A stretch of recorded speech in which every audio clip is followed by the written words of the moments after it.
വീട് പണി എപ്പോൾ തുടങ്ങണം? ഒരു 2000-3000 സ്ക്വയർ ഫീറ്റിൻ്റെ വീട് പണിയാനൊക്കെ ഒരു വർഷം ടൈം മതി. ഒരു 12 months. കൃത്യമായ ഒരു ടൈം ഫ്രെയിം പാലിച്ചിട്ട് കൺസ്ട്രക്ഷൻ ചെയ്യുകയാണെങ്കിൽ നമുക്ക് കൺസ്ട്രക്ഷൻ കോസ്റ്റും അതിനനുസരിച്ച് കുറയ്ക്കാൻ സാധിക്കും. കേരളത്തിൽ മെയിനായിട്ട് 2 മൺസൂൺ സീസൺസാണുള്ളത്. സൗത്ത് വെസ്റ്റ് മൺസൂൺ ഇടവപ്പാതി, ജൂൺ മുതൽ ഓഗസ്റ്റ് വരെ. അതുപോലെ നോർത്ത് ഈസ്റ്റ് മൺസൂൺ തുലാവർഷം, ഒക്ടോബർ ടു നവംബർ വരെ. ഇടവപ്പാതി കഴിഞ്ഞ് സെപ്റ്റംബർ ഒക്കെ ആകുമ്പോഴാണ് നമ്മുടെ കൺസ്ട്രക്ഷൻ സ്റ്റാർട്ട് ചെയ്യാനുള്ള ഒരു ബെസ്റ്റ് ടൈം. അതായത് ചിങ്ങമാസത്തിൽ നമ്മൾ സെറ്റിംഗ് ഔട്ടും ഫൗണ്ടേഷൻ വർക്കും കംപ്ലീറ്റ് ചെയ്യണം. സെപ്റ്റംബർ കഴിഞ്ഞാൽ പിന്നെ തുലാവർഷം വന്നു. തുലാവർഷത്ത് നമ്മുടെ ഫൗണ്ടേഷൻ സെറ്റ് ആവാനുള്ളൊരു ടൈം പീരീഡാണ്. അത് കഴിയുമ്പോൾ കേരളത്തിലെ വിൻ്റർ സമയവും സമ്മർ സീസണുമായി ഡിസംബർ മുതൽ മെയ് വരെ നീളുന്നത്.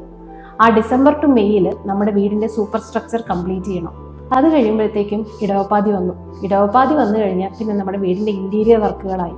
അതായത് വീടിൻ്റെ അകത്ത് ചെയ്യാനുള്ള എല്ലാ വർക്കുകളും ഈ ഒരു കാലഘട്ടത്തിൽ നമ്മൾ കംപ്ലീറ്റ് ചെയ്യും.